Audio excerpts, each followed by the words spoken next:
Olá, turma, tudo bem? Na nossa aula de hoje de variação linguística, nós iremos falar sobre a variação histórica e a variação regional. No que diz respeito à variação histórica, como o próprio nome já diz, ela está relacionada ao tempo, ou seja, à época em que o falante vive. Aí nós temos aqui uma tirinha que vai exemplificar essa variação. Evolução da língua 1940. Vós me permite um galanteio? És bela tal qual uma petúnia. Sois muito abusado. 1980. Posso te falar uma coisa? Acho você linda. Para, meu irmão está olhando. Observem que aqui nós temos uma mesma situação, ou seja, é um rapaz cortejando uma jovem, né? Mas o modo como eles falam é diferente. Por que que é diferente?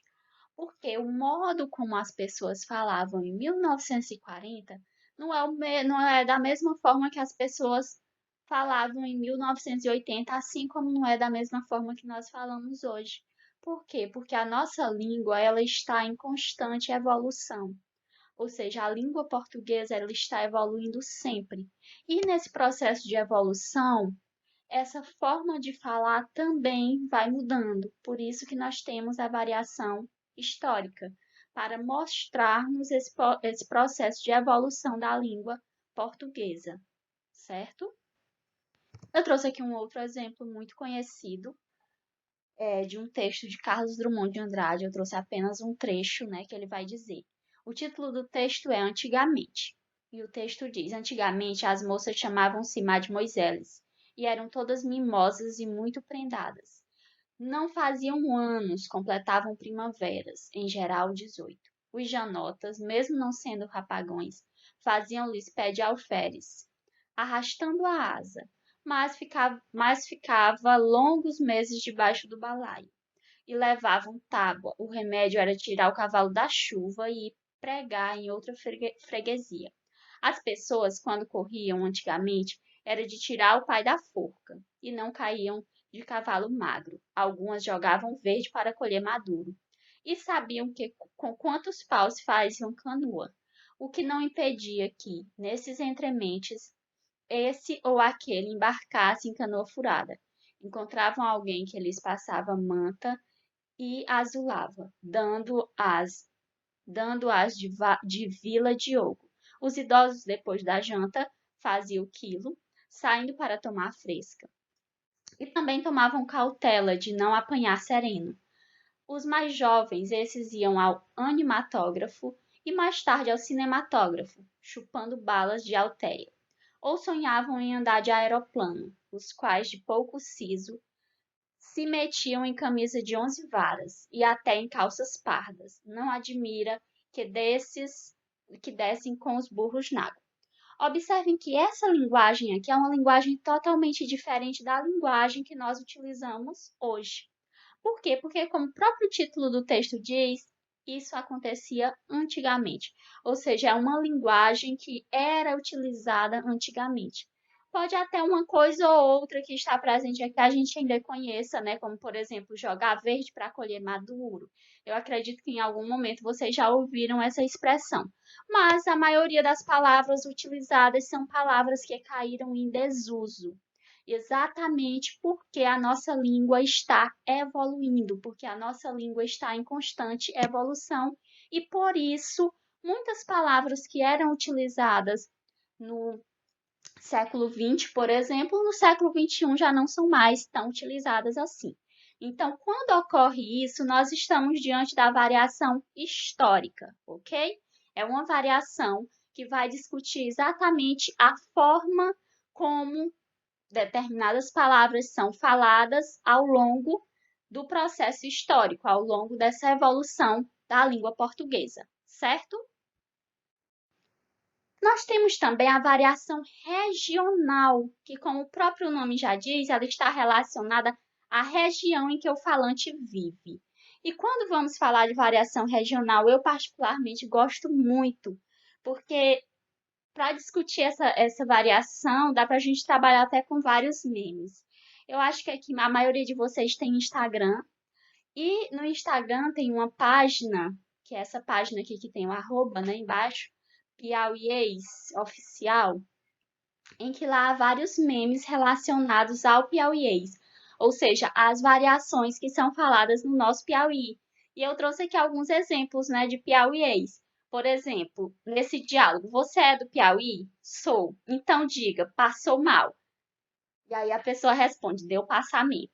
Ou seja, esse é um exemplo de variação regional. No Piauí, quem é que vai dizer fulano passou mal? Não. A gente diz como? Fulano deu um passamento, não é isso? Então, é um exemplo de variação regional. Nós temos aqui também uma outra expressão muito utilizada, que é o rebolar no mato. Quem é que diz que vai pegar o lixo e jogar fora? Geralmente a gente diz assim, eu vou rebolar no mato, ou seja, eu vou pegar aquela coisa específica e jogar no lixo. Então, esse também é um exemplo de variação regional, ou seja, se formos a outras regiões do Nordeste ou para o Norte, Sudeste, o Sul do país, a gente não vai ouvir das pessoas essa expressão rebolar no mato. Por quê? Porque é algo típico do Piauí. É aqui no Piauí que nós utilizamos isso. E isso é um exemplo de variação regional, ok? Mais exemplos aqui, né? E vai começar o siribolo. Agora pronto. Só deu para minha radiola. Eu acho que vou aberar. Então, aqui mais uma vez nós temos palavras específicas que são utilizadas em uma determinada região, que no caso é a região do Piauí. E o interessante é que aqui nessa imagem nós temos o Paulo José Cunha, que ele é o autor do Piauiês, que é um dicionário de expressões piauienses. Eu não sei se vocês já ouviram falar, mas, por exemplo, no Piauí, como rebolar no mato, né? Uma expressão típica do Piauí. Então, uma forma de explicar para as pessoas essas expressões, essa forma foi encontrada pelo Paulo José Cunha através da sua obra Piauiês, que é o dicionário em que ele vai estar explicando essas expressões, como siribolo, né? Deu para minha radiola, ou então eu vou aberar. Aí temos aqui um exemplo típico, né? O primeiro vendedor diz assim: olha a tangerina. O segundo vendedor, olha a bergamota. E o terceiro vendedor, olha a mexerica. O que é que nós temos aqui? Nós temos uma mesma fruta, mas que em cada região do Brasil ela possui um nome. Ou seja, em uma determinada região ela é chamada de tangerina, em uma outra região é chamada de bergamota e em outra região é chamada de mexerica. Ou seja, aqui nós temos um exemplo de variação regional. Isso também ocorre com a mandioca, por exemplo, né? Que em alguns lugares é chamada de mandioca, em outros lugares aipim, em outros lugares macaxeira. Então, assim, o nosso Brasil possui uma variedade muito grande. E nisso, algumas palavras, né, que para um determinado lugar tem um significado, em outro lugar do Brasil já possui um outro significado. E isso é a variação regional, ok? E essa variação regional, ela pode envolver também a fonética. O que é a fonética? O som. Pois algumas palavras podem variar de acordo com a região. E aí nós temos o exemplo do tia e do dia. Por exemplo, aqui nós chamamos, aqui no Piauí, né, nós chamamos tia e dia. Chiando mesmo, né, o T e o D.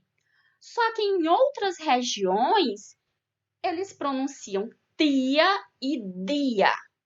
Ou seja, isso é uma variação regional também. Assim como porta, né? Que nós chamamos porta, em outras regiões chamam porta. Isso também é uma variação regional, que essa variação vai ocorrer através da fonética, ou seja, através da variação do som, ok? Então, até aqui estamos entendidos e entendidas em relação à variação histórica, que está relacionada a essa evolução da língua, e a variação regional, que vai estar relacionada com a mudança que há em relação a determinadas expressões ou palavras de acordo com as regiões. E para concluir, eu trouxe mais esse meme, né, daqui do nosso Piauí, que é: no Piauí você não desiste.